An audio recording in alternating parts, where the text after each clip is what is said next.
welcome everyone back to our lovely podcast here, and a special thanks for our lovely supporters, in particular BTC Prague, the coolest conference in Europe, and I would argue in the world. If you want to check them out, use our links and code below. And it's great to have Daisy back here. Daisy, how has your day been so far? It's been great. It's beautiful here in gorgeous Puerto Rico. Nice. You guys are sitting in the sun. I'm envying you here over in cold Europe. But we also have Nikolai here. Nikolai, how has your day been so far? Where are you tuning in from? And first of all, thanks for taking your time to be on the show. Thank you, Joel, and thank you, Desi, for having me. It's great to be here. I'm looking forward to it. It's been a bit of a crazy day. I've been fighting with technology, as I usually do, trying to make things run in ways that they're not supposed to run, just so I can have some fun. I enjoy it. But I'm in Namibia. It's great and sunny out here. It's a bit too hot. It's been raining more than usual, but it's hot again. There's not much we can do about that. Hey, I had snow 2 days ago, so there's nothing as too hot where you're at. I love the snow. I am happy to be here in the warmth right now. All celebrating after that big Super Bowl event that Bad Bunny put together. So really cool stuff. Well, I'm really excited for our guest today. I'm going to go ahead and give a little bit of intro so you guys know who he is. So our guest today is Oking Tjongarero, known across the Bitcoin world as Okin, born and raised in Windhoek, Namibia.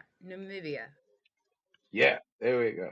Okin is a Bitcoin maxi, digital entrepreneur, a published poet, and social commentator. He holds an MBA and has become one of the most recognizable voices for Bitcoin adoption on the African continent. He was voted the 10th most impactful African Bitcoiner of 2023. He made history as the first African podcast to be paid in Bitcoin via Podcasting 2.0, value for value protocol with his show From the Jump. He's the founder of Okin Trading Enterprises and runs both EasySats, which makes Bitcoin accessible to everyday Namibians, starting at just $10 Namibian dollars, and Bitcoin mining in his country. He's also notably orange-pilled members of Namibia's central bank over burgers and beer. Okin, welcome to our show.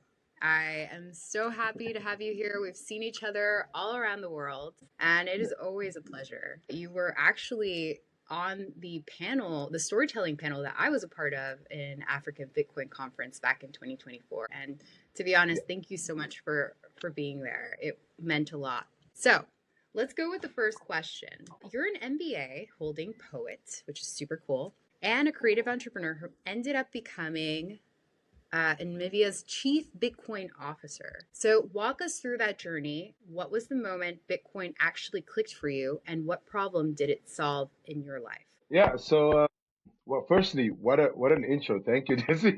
You like got my whole bio. I'm like, I didn't even know I did some of those things. I forgot. But for me, so Bitcoin.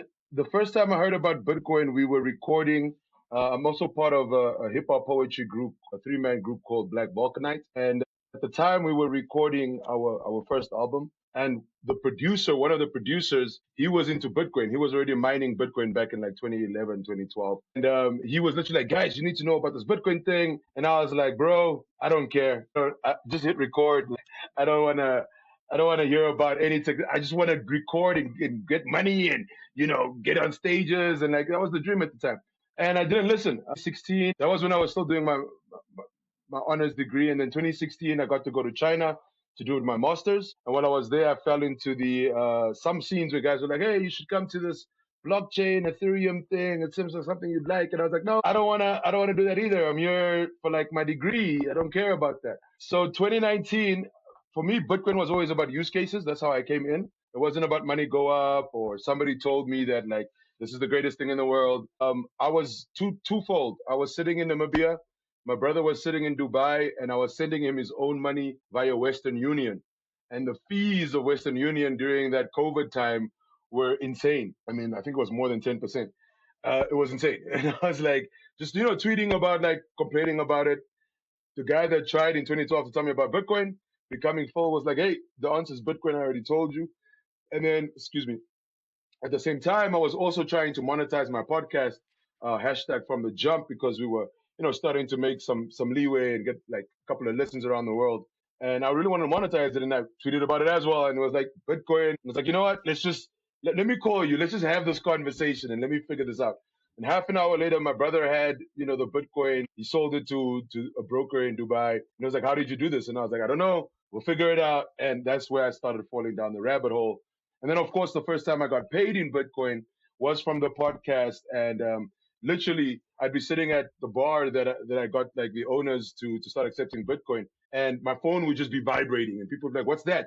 And I had set up a Telegram bot that like literally was attached to my Bitcoin Lightning node. So every time a payment came through, I got a notification, and I'm like, "Yeah, no, people are just busy paying me Bitcoin while listening to the fuck." And they're like, "What? Yeah, Joel, I see you want to stop me." You got into Bitcoin. You said everything, and you already had a node running. Wow. Yeah, so like the thing, I had to figure out how to do the node thing because like I was like, okay, how do I monetize? And he's like, listen, figure out how to run a Bitcoin a Bitcoin node, then figure out how to run a Lightning node, and then figure out podcasting 2.0, and you can do it. So I was like, okay, I'll read, and then yeah, I figured it out, and then I still get like I got interviewed by Adam Curry, who's like the godfather of podcasting, because he was like, you're the first person in Africa to figure this out, like how to do podcasting 2.0. And that's how I became the first podcaster in the continent to be paid in Bitcoin. So I still get paid from some of those episodes that like his episode. If somebody pays that episode, I still get paid or split. Like things like that, we worked out literally by going, through just learning, like how do you earn Bitcoin? And that was really my driving force for like jumping into Bitcoin was like, how do you earn it? And then when, sitting at this bar, I'm sitting there and the central bank calls somebody from the central bank is like, yeah, where's this Okin guy? We want to speak to this Okin guy. And I'm like, and they're like, Okin's not here right now. But they're like, yeah, we want to book a table and for like 15 people. And we want him to explain stuff to us. So I was like, okay, I'll be there. I showed up. I had a couple of shooters of tequila because, it's a bunch of bankers and like financial intelligence center people that are coming to ask you questions. And they just wanted to know, how do you spend Bitcoin? Like they haven't been able to figure it. And I was like, no, you can't do it from a Coinbase account because that's a custodial account. You have to. So then I ended up like having a custodial versus self-custodial conversation with central bankers and financial intelligence center people. But they bought like burgers, beers. They literally were enjoying themselves. They got takeaways for the kids. We discussed multi-sigs, how I do setups for my nieces, things like that. And yeah, I think that answers your first question. I don't want to ramble in. That was great. I think an interesting follow-up for me would be, and I may be jumping around a bit, you had the use case with Lightning, and I mean, props to you. You set up a Lightning node. Like, I've been into Bitcoin for a long time, and it took me a couple of trials and error to get there. Not even mentioning the whole value for value aspect and like the splits and setting everything up. Was that sort of also a moment for you to then do easy sats and go, you know what? If I could do it this way, maybe there's a simpler way? Or how did you then get into doing this as well? Well, kind of. I mean, I won't lie, the setting up of the Lightning node back in the day, there was no Start 9 Labs and Umbral. I was literally on a Raspberry Blitz, SSHing in and like figuring out how do I do all of this. It was a lot of sats were lost. But I think for me, it was an adventure, firstly, because I never knew how to like use command line before 2019 or before 2020, before I really jumped into the Bitcoin scene. Didn't use command line or any of those things. But at the same time, it was the way that I came into Bitcoin because it was use case. For me, it was how do I translate this information that I'm getting to people that also want to get in for use case. They don't necessarily want to get in for I want to be the richest person in the world or I'm going to be able to huddle because how do you huddle if you don't earn? You need to be able to earn to be able to then buy Bitcoin or then earn in Bitcoin to be able to hold it. So these are the type of things that made me think, okay, how would we make it easy? Because at the point in time, like back then, if I telling a person that's a gardener or a woman that's cleaning a house or anybody, yeah, you should buy Bitcoin and then transfer it to self-custody. At that time, Binance was charging like 300 Namibian dollars, like 300 Rand. That's if you're getting paid 1,500 Rand, a third of your paycheck, or like, a big percentage of your paycheck is just going to fees to move Bitcoin off of chain. Or off of an exchange. That's stupid. So then I started looking into like, how can we really make this easy? And I found us Teco vouchers and I was like, oh, these are like mobile airtime vouchers. So that people can, very easy to translate that. And that's how we came with the whole easy sets. Like, how do we make it easy for people to understand what Satoshis are, to earn them, to hold them, to store them properly. And that's where that whole easy sets concept. Amazing. That's so cool. Okay, go ahead and give our listeners a real picture of Windhoek and Namibia. Namibia. Oh my God, I'm going to get this right. I swear. What does the financial landscape, I have to. What does the financial landscape look like for everyday people there, and how does Bitcoin fit into the reality differently than it might in the US or Europe? Yeah, great question. So unfortunately, Namibia has a very high unemployment rate. We have a very high youth rate. Like, so I think, I don't know, more than 60 something percent of our population is youth. But we also have a very high youth unemployment rate. I think it's somewhere between, I think they say it's 30 something percent. I think it's more like 40 something percent youth unemployment. In a country where majority are youth and we're only 3 million people, that's pretty concerning. And then one of those aspects is also, how do people earn? Even till today, it was supposed to start beginning of this year, but this whole time, if anybody wants to pay me and wants to pay me via PayPal, I as a Namibian citizen cannot withdraw that into my Namibian bank account. South Africans can, Zambians can, a lot of countries can, but Namibia cannot. And one of the main reasons was always PayPal didn't see us as a viable market. We're only 3 million people. Of those 3 million people, how many are actually going to be using the service? So for them, it didn't really make sense. Now, since last year, there was talk of beginning of this year, PayPal is going to be able to. So that's one of the reasons that for me, it's not about, hey, this is Bitcoin, the savior technology. It's more also use case. If you have skills and talents that somebody is looking for globally, how do they pay you as a Namibian citizen? If they want to do it from bank to bank, they're going to go through insane charges. What you're going to get at the end of the day is going to be nowhere near what you were quoted. And then you're going to feel cheated. They're going to feel like they've shortchanged you. The banks are going to be happy in the middle, whoever's collecting the fees. Bitcoin cuts all of this out by saying, hey, if I can go on Bitcoiner jobs and apply for a job and put up whatever, my credentials are and get that job remotely and be able to be paid in Bitcoin, I can then take that Bitcoin, not all places, very few places in Namibia currently, I think there's like 7 or 8 that accept Bitcoin countrywide so far. So I'd still have to sell that Bitcoin into fiat. That's already a taxable event, right? In your bank account, that's already going to happen. And then from that, I can then, utilize the fiat everywhere. Now, your Bitcoin is not being taxed. I just want to make that clear.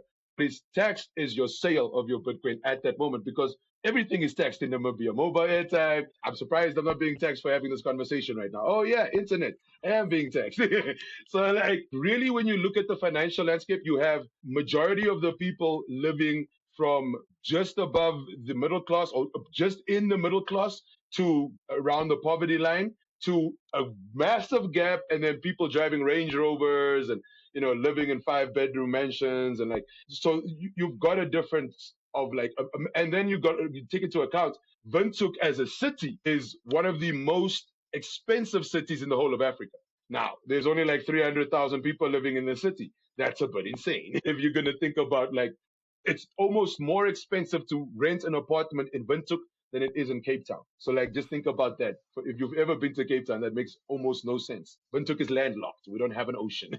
So Bitcoin really does make sense in the usability of people being able to get paid, being able to also show their work, and whether it's art or whether it's being a great accountant and being able to utilize those skills to further earn and live. I think that's where that use case really comes in. So, but hearing this, Okin, one could say like, what are you doing there? Like, how are you helping out? That you mentioned the 6, 7, 8 places. Has the thought ever crossed your mind? You have Bitcoin, you have the freedom to do whatever with it, what you want. You're obviously also with your background and the MBA and your, I would say, vast things you've done. You could be anywhere. Are you staying there because you're saying, it's my home, I want to help people out? Or what is the real reason that you're saying, you know what, I'm here for Bitcoin and I want to get this out to as many people as possible? Yeah, so it's a great question. I mean, I'll give you an example. When I was in China and we just finished our MBAs, and I used to chill with a lot of Latin American people in China. Those are my people. They say your people are my people. And I was chilling with my Dominican friends, and they were like, "Bro, why are you going home?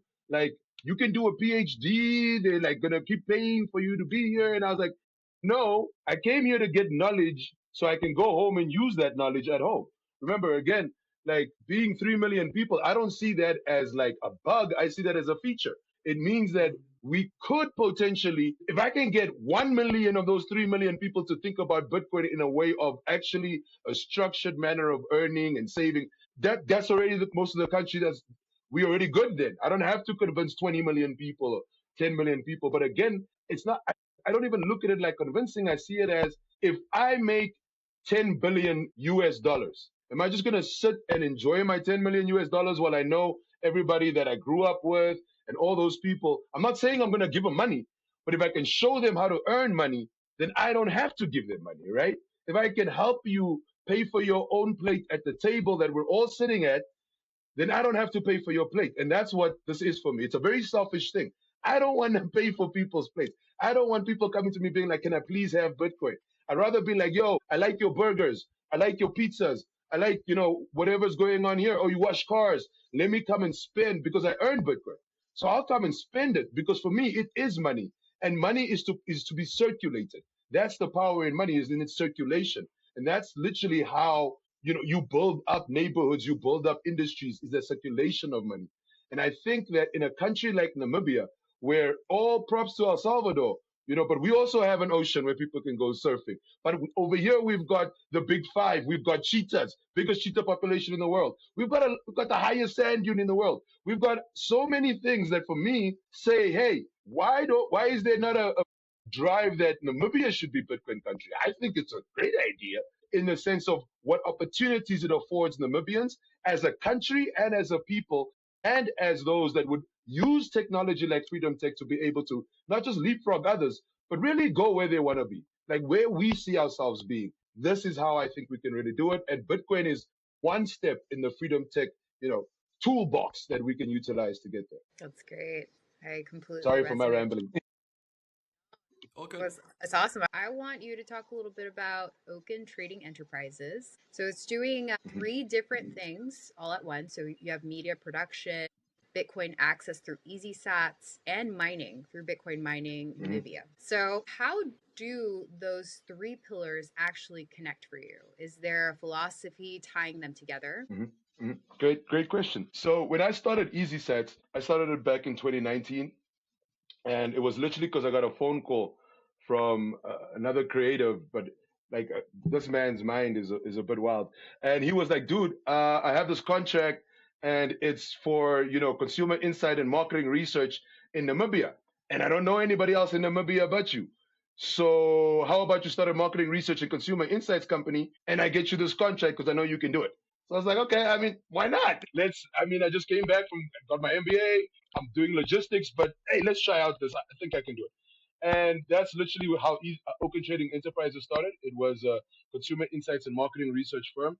And then when I moved into the podcasting, I was already doing voiceovers. So I started saying, hey, let me get other people, let me start a database of voiceover artists, get them some of the gigs that I pass up. I'll be like, look, I'm not doing this gig, but here's other voices that you can approach, and then get them to get paid real rates, because for too long, voiceover artists have been undercutting themselves in Namibia. So it was also another thing of mine on the hampering on that. And then with that, it was like, but how do I get people really, again, internationally, voiceovers, you can get paid in Bitcoin. It all, for me, comes together in the form of how do you earn Bitcoin? Like even with the Bitcoin mining, it's because if I've already got electricity and I'm already paying my electricity bill, what happens if I plug a miner in and I can actually supplement my electricity bill with the Bitcoin that I could earn potentially while being pool mining, if it works out, and I can utilize that to pay that? I'm basically doing a free electricity and keeping a few cents off of that besides what I need to sell for my electricity bill. So back then, that's the thought pattern that brought them all kind of one after the other. Like, okay, we can earn here, we can earn here, we can earn here. Now we can show people how did we earn here? How did we? Now they can do their own path. And in that, then even if I disappear, it's not gone. The knowledge is there, the playbook is there, and people can follow it. I'm still a little bit in that. He set up a lightning node first thing. Sorry, but I will get over the hump at one point. But what I get from you is especially there's a lot of energy being put in. And I'm just mentally placing myself in that burger restaurant where you talk to those central bankers You do also run educational series at universities. You host sessions. You, as you mentioned before, you want to get people to spend it in a circular way so they get to have the network effect of Bitcoin. First of Yeah. all, where do you draw the energy from? And do you see yourself doing it in the next 10 years? What is the mission for you in all of this Bitcoin evangelism? Yeah, yeah, that's that's good. So the energy, I don't really know. I don't really sleep much. I sleep about 4 to 6 hours a day. My mind's always working. I'm an insomniac. It basically wakes me up, so I'm trying to work on that. But basically always got energy to learn something I don't know or to help people learn something that they haven't like discovered yet. That aha moment is almost like a drug. It's like when you see somebody get it, it's like yes, yes, the whole hour was worth it. Like sitting here and debating this, like that type of thing, I think is also where the energy comes from. But yeah, I've just I guess always had a little bit of too much energy, and then at the same time, where do I see myself for the next 10 years? Hopefully, not doing exactly what I'm doing right now, because then I would have failed. If nobody more is accepting Bitcoin, I do envision the work. I always say, like, if we're talking about being, Bitcoin, whatever, activists, coiners, whatever we want to call ourselves, and having long-term preferences, then even the work we put in, we need to look at over a couple of years and not, oh, I did this today, so tomorrow you guys have to accept Bitcoin. Some of these guys, it was a couple of conversations, but for years they've held Bitcoin, and closed even their establishments, still refuse to sell their Bitcoin because they now understand a different aspect. They speak to other business owners. So for me, it would become a part in the next 10 years where nobody speaks to Okin about Bitcoin. Like they don't come to me and speak to me about it. They speak to each other about it because it's so widespread that almost it's so boring. Like Bitcoin becomes so boring to them, they just use it. Like they use cash. Nobody's looking at the cash and being like, wow, I wonder it. Nah, they're just using it. And I want it to be like that, but in Namibia. So like Namibians are really pushing things forward, building solutions on top of Bitcoin, building solutions on top of things like Noster. That's what I envision for the next 10 years, I hope this leads to. And me retired in some way. So that's kind of related to my next question, I would say. Thank you for answering that, Okin. So we've seen a lot of people come into the space. They build something and eventually pivot out, especially when markets get rough or the next shiny new thing shows up. You're Bitcoin only, you're building infrastructure, you're educating institutions. Are you a lifer? What keeps you in Bitcoin when others leave? Awesome question. So for me to leave, Bitcoin would have to fail. And for Bitcoin to fail, it's not about the price going to zero. It would have to be no longer decentralized. It would have to no longer use proof of work difficulty adjustment protocol. Like if that all changes, to me, Bitcoin's dead then, right? Like if it's no longer what I got into Bitcoin for, the use cases. So yeah, if that happens, I've still got freedom tech. I do love the fact that Bitcoin drove me to run a Bitcoin Lightning node and a Bitcoin node and learn how to do these things on old hardware, Raspberry Pis, computers that were almost dead. Things like that led me to the open source community, which led me to more freedom tech technology. So it's, yes, I love Bitcoin. Yes, it's the greatest money that was ever invented that we currently have usage of. But do I believe that I would completely pivot out of freedom tech if Bitcoin died? No, I don't see that ever happening. I think freedom of choice, freedom of expression, and freedom of being are very important things. And I don't think I thought that before, so I think it's just now I have more access to the tools and the conversations around how we actually achieve these things and can hopefully play my part in making it a reality for a lot of people. And in that, I'm not going anywhere. Yeah, I mean, I believe that we all have a part to play, and how we play that part, that can change, but I still think we know what parts we're here to play. So I'm going to play mine. Perfect. And I think one thing that I was curious about to ask you is also your background in poetry and how these angles align. As a fellow writer and someone who gets triggered by just anyone abusing language, how do you think about the way you express yourself to educate people about Bitcoin? Do you put a lot of effort into how you sound, what you want to get across? a lot of metaphors to use, or are you just basically freeballing it and go, this is me, this is what I think, and this is what I think you should learn about? Yeah, I freeball it. I'm not even gonna lie. It's a great question. I freeball it directly.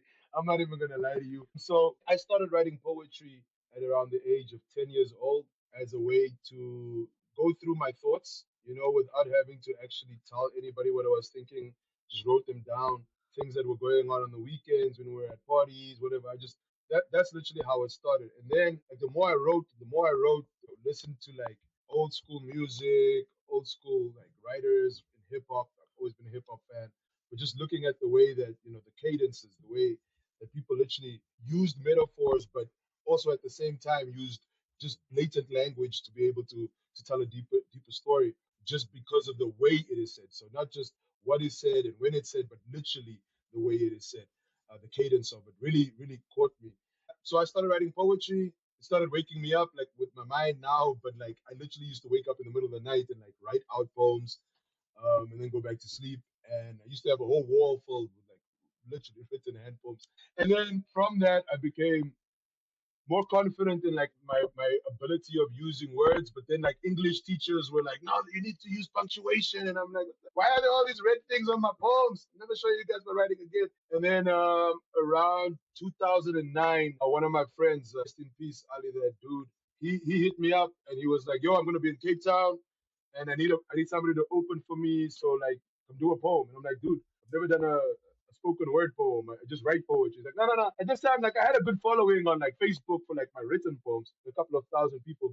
Never performed it, and then got on stage pretty well, I guess. And 2 years later, or like 3 years later, with 2012, he called me up and it was like, hey, we need a poet to do another. We're doing a song called "I Hope They're Right," and we need a poet for it at the end. I got into studio with them.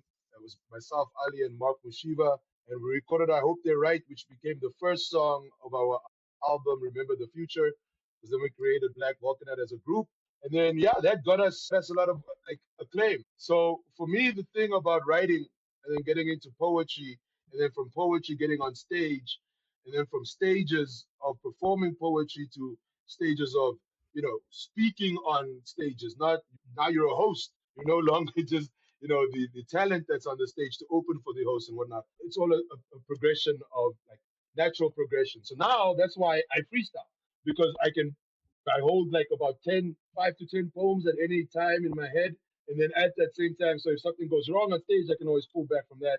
And always the voiceover like also helps with the I was born with this voice. There's nothing I can do with it. So like, might as well use it and put it to good use. So yeah, I spitball it and it's all freestyle basically. So I've been doing a lot of writing this year myself, and for some reason I've just realized how poetry just is an easier way for us to express ourselves, and then even start be more conscious about the way that we use words. One project that I'm working on with BitDevs at the moment is onboarding merchants. So any Mm, advice trying mm. to create more of a circular economy? I was interviewing a shop owner trying to talk to her about this. We had a good time chatting, but she was still not convinced. And it had a lot to do with the bad actors. So, do you have any advice on creating circular economies, and have Mhm. you found that over there? Yeah, so that's a good question. We actually had a conversation around this at the Bitcoin Circular Economy Summit in Cape Town just before the Adopting Bitcoin Cape Town conference. Firstly, it's not easy. So don't get discouraged just because it's not easy.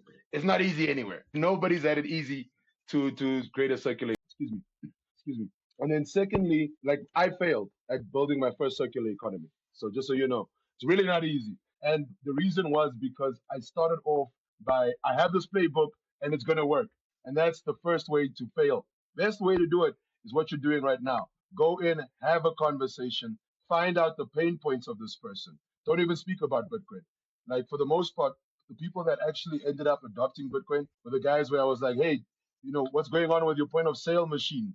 Like fees, like do you enjoy paying the bank so much or whoever the point of sale machine vendor is, because you have to pay them a monthly fee, then you got to pay the bank 3% of every transaction on your fee. Like that's the conversation. I want to hear them frustrated, like, man, I hate doing that. And I'm like, yeah, I don't do that with Bitcoin. because whatever I receive, I get all of it, and only the sender pays. And they're like, Bitcoin's a scam. I'm like, yo, wait, hold on. Let me just tell you, I've been earning it for a couple of years, and that's how I've been paying at these different establishments. And then they can go speak with those owners as well and have their own conversation without me there. So in that, it's like a thing of, okay, Okin's not trying to convince me. He's just telling me there's an option. That's the first step. Don't try to convince anybody. Don't try to orange pill anybody. Go in, have a real human conversation. Oh, we lost this. I can see myself now. Should I? I guess I should go keep going. Yeah, So let's quickly wait until she's back in. yeah, we can pause on that. Nothing should happen. Yeah, exactly. I think it was a good cutoff point. There we go. Okay, now let me just move this so that I can see myself. Okay, now I can see you guys. Okay, good to have you back there. I was about to think it was mine that cut off. I was like, no. But yeah, so generally that's it. The beginning part is don't try to orange pill anybody, don't try to convince anybody. Just try to have human conversation with them and be like, I hate those fees too. That's why I moved to this system, right? I can show you how. You don't have to accept it for anything. I mean, when I started with the Wolf Shack, which was the first place I got to accept Bitcoin, I literally went there and I was like, what's the night that you guys have, like, that's the worst night of sales? And they're like, yeah, Thursdays suck. And I'm like, cool, Thursdays suck. What's your cheapest stuff on the menu? And they're like, burger and beer. I'm like, okay, with no chips? They're like, yeah, just the burger and the beer. I'm like, cool. And I just kept speaking about book, and they're like, okay, like, shut up. Like, we'll give you the place to do a venue thing. Like, come and show us. And I was like, bet, put the burgers and beers on the menu for that in Bitcoin. Nothing else. Everybody could pay in cash for everything else. And then I got so they gave me the venue for free. Entrance fee was, you just pay your ticket. When you get to the door, I gave you back half your money in Bitcoin. So on your ticket, it literally had 2 QR codes, one for Blue Wallet, one for Blink Wallet, and then you would scan both. It said scan both of them. And then when you got there, asked you if you had your Blink Wallet, and then I'd send you your Bitcoin, half of your money back. So you can go buy burgers and beer inside, learn how to. So now you've already learned how to receive and send Bitcoin. That's part of the educational part. It doesn't have to be like some big thing. And then while people were there buying the burgers, what the owners were like, okay, you showed us. So I was like, okay, cool. Give me your Thursdays. Right? We'll make it burgers, beers, and Bitcoin every Thursday night. I'll sit you from lunchtime till you guys close, and I'll argue with anybody about Bitcoin. But I have to do it in the way that I argue with people. Like, I'm not gonna walk on eggshells and stuff. So they were like, cool. And after a couple of, I don't even think it was a month or two, they were like, okay, everything on the menu every day, it's fine. We'll accept everything for Bitcoin. We understand what you say. But you see, it wasn't a one conversation, a 1 month thing. It was maybe 3, 4 months, 5 months of continuously, because I go to that bar. It's the bar that I anyway go to. So they're gonna hear me at the bar when I'm drunk too. They're like, and like when I'm talking to other people, they're like, damn it, this is Bitcoin thing again. And so they started seeing, okay, like, I'll give you an example. When the Wolf Shack had to move venues because like they were kicked out of the venue, the founder or the landlord got like dementia and forgot that they had deals and whatever.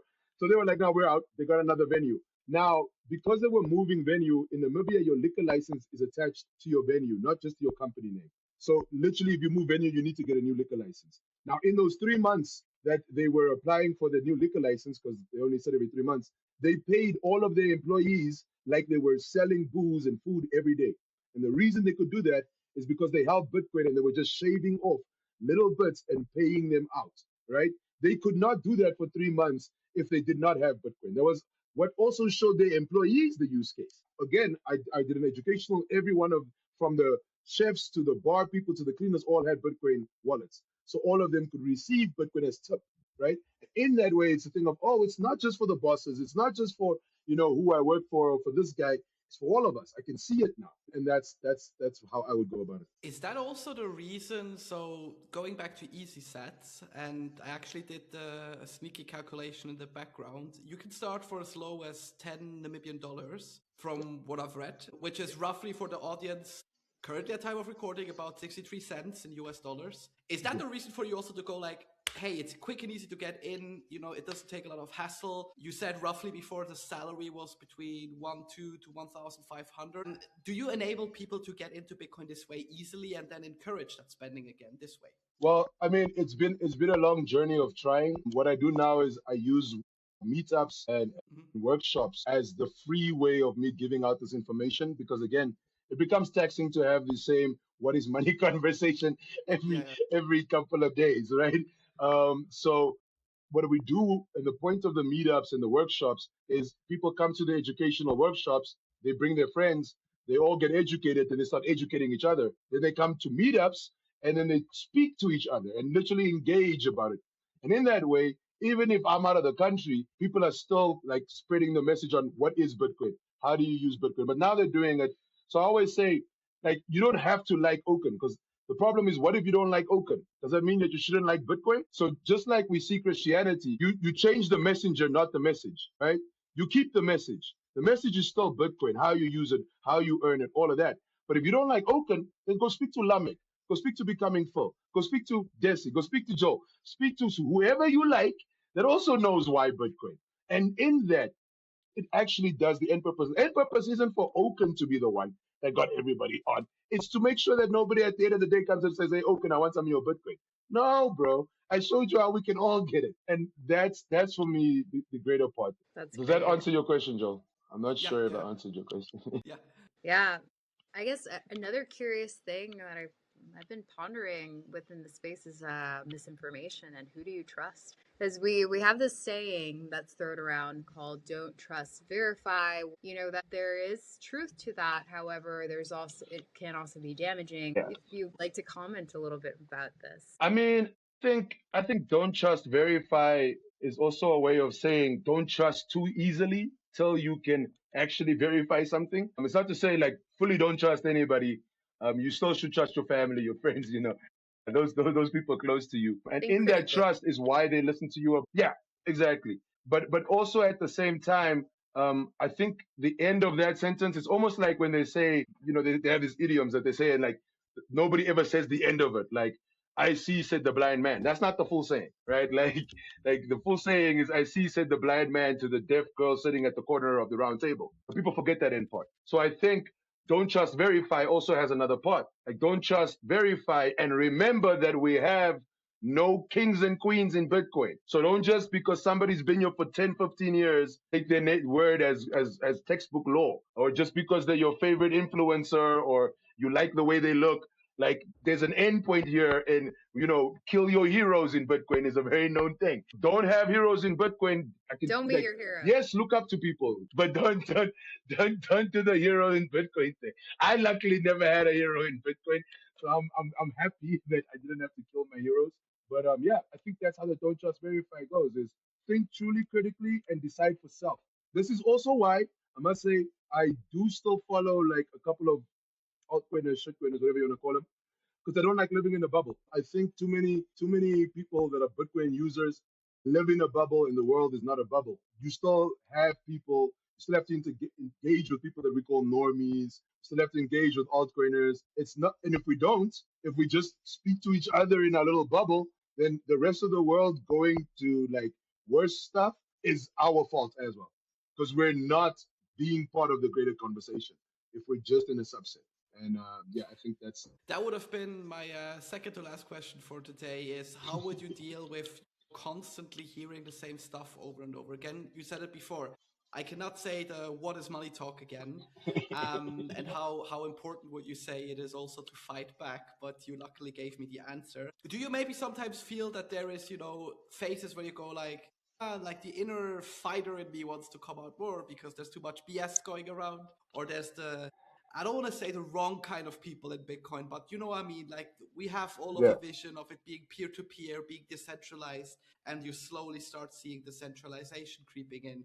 Do you have those ups and downs where you go like, today I'm a fighter and tomorrow I might as well just sleep in? Nah, I'm basically a fighter every day. I'm a fighter I don't want to be a fighter every day, but I'll still get up and fight because again, if we don't do anything, what we end up with is something we don't want. And I do believe everything has its time and place. A lot of the time, Bitcoiners speak past each other. They talk at each other. They don't really talk with each other. They don't really discuss. Somebody just wants to be the smarter person in the conversation. And that is a big problem. Mainly, that's the reason that so many people go to the crypto, quote unquote, side of this, which I call the altcoin side, because the only crypto would mean cryptocurrency, and the only cryptocurrency is Bitcoin because it's the only one actually used as money. So the rest are something else. I'll just call them altcoins or whatever. But I really do think that we have to fight, but we also have to know why we're fighting. Like, don't just get up and fight for the sake of fighting and arguing and yelling at people.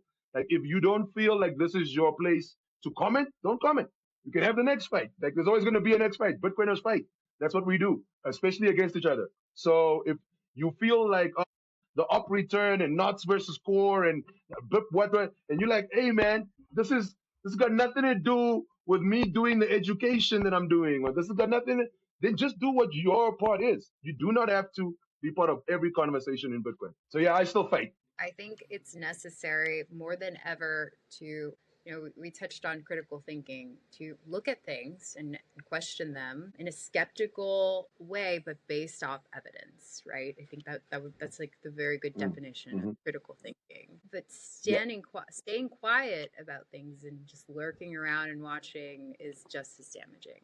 Right. So I am a proponent of speaking up when you see something doesn't seem right. And I'm trying to do that a lot more in 2026, I would say. And having these kind of conversations, I believe, is how we do that. So thank you for commenting on that. One question I actually have, and I think I will do you a lot of good, Okin. Are you part of the Bitcoin Runners gang? Because before we hit record, I asked you the same thing with the shirt, and you told me everyone is always asking me this. So I'm giving you the platform now to explain what's going on. So that's beautiful. So actually, all of us that have this shirt are like, dude, why did you put Bitcoin Runners on now? Everybody thinks that we run, and none of us run. And only one of the guys is actually a triathlete, and we're like, bro, what is this? So adopting Bitcoin Cape Town, this is actually the shirt for it. I don't know if you can see that, like on the back, it's actually the adopting Bitcoin Cape Town shirt. So what happened was the Max was like, yeah, these are the Bitcoin conference runners, the guys running the conference, and that's why it says Bitcoin Runners on the front. I was like, bro, I don't run. People know I don't run. This is like a weird way of like, it's great material though. It is really that running material. So yeah, I do think though on that, Joel, I think that it's time that Bitcoiners start incorporating, things differently. We don't all have to walk around with a big B on our shirts. We can have, different undercover, like, that's a Bitcoin, like, make the clothing a bit more mysterious and fun again. Yeah, that's all I was going to say. And to any other Africans listening, use African shirts to make Bitcoin shirts. Yeah. I've been getting into a lot like this style as an artist, like of Afrofuturism. I think it's really fascinating to play around with. Here we go. Nice. I guess tell us a little bit more about Cape Town. I know that you did some emceeing. Is that correct? You emceed at Adopting Bitcoin? And I'd love to know more about this conference. Yeah, so last year I was co-host, and then this year I was made main host, and I was like, let me get some more co-hosts, bring some people on the stage, make it a vibe, because I really believe when you're emceeing, if you're having fun, the speakers have fun. If the speakers are having fun, the crowd has fun. Then it's more engaging, and it's almost like one big party where you're learning, which is kind of weird to say, but it is like that. With alcohol afterwards. There's some alcohol most of the time afterwards. So yeah, I hosted, the first time I was there was, I think the first conference that they had at the CTICC Center in Cape Town. And I was a speaker. And then I was lucky enough to be asked back in 2025 as a host. And then made part of the organizing committee. And then 2026, I was again asked to be solo host. And I was like, nope, there's too many stages. I need help. So I was like, I know some really charismatic people in Bitcoin, fun people, sociable people. Let's get them to, do different stages, get on the main stage, and also get that feeling of like, I can also host a Bitcoin conference. And so the Adopting Bitcoin Cape Town conference, the original one, of course, was in El Salvador or in Amsterdam. I'm not too sure which one of them was the first one. So, but I think El Salvador was. And from there, it was also a thing of like, how do we, because again, imagine trying to fly all of the Bitcoiners and Bitcoin builders and circular economy people from Africa to a conference, in El Salvador or it's expensive. If you're just thinking about Schengen visas, it's already a lot, So it's also a thing of, okay, what if we were to take this type of a conference where it's not predominantly people on stage speaking, it's more workshops also and things like this in a place like Cape Town, which is a tourist destination. People love to go. It's got the mountain, it's got the ocean, it's got so many different things, the wine farms. What if you could take people there and show them Bitcoin and show the people there also how everybody else is using Bitcoin, right? And I mean, even just what Money Badger did, that you can literally almost anywhere in South Africa now pay using Bitcoin. It shows in Africa, it's not about let's hodl Bitcoin. It's about what is the use case. And that's a lot of what is shown at the Adopting Bitcoin conference is use cases built out by Africans for Africans and for South Americans and Asians, but basically the global South building for themselves, saying what are the problems that we have, what do the solutions look like, let's build them, and showing people how that building and utilization goes down. So that is what I would call the Adopting Bitcoin conference. It's the on the ground conference. It's the builders conference that shows people what's being built. Yeah, it's pretty fun. That's Nice. great. And I love Nice. the Money Badger project.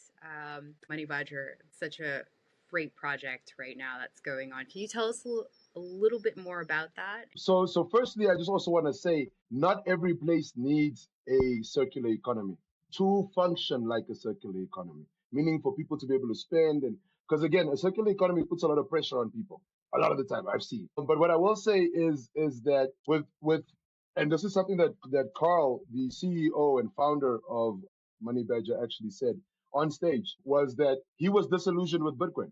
Like Carl got tired of how the Bitcoin community was moving and all of that. And then he visited Bitcoin Ekasi. And when he visited Bitcoin Ekasi and saw people, being paid in Bitcoin for keeping the area clean and utilizing that Bitcoin at, a store to buy food, then that store owner utilizing that Bitcoin to go get a haircut, and the guy from the haircut place, going, utilizing that Bitcoin to then, go get his car cleaned or go to the tavern or whatever it is.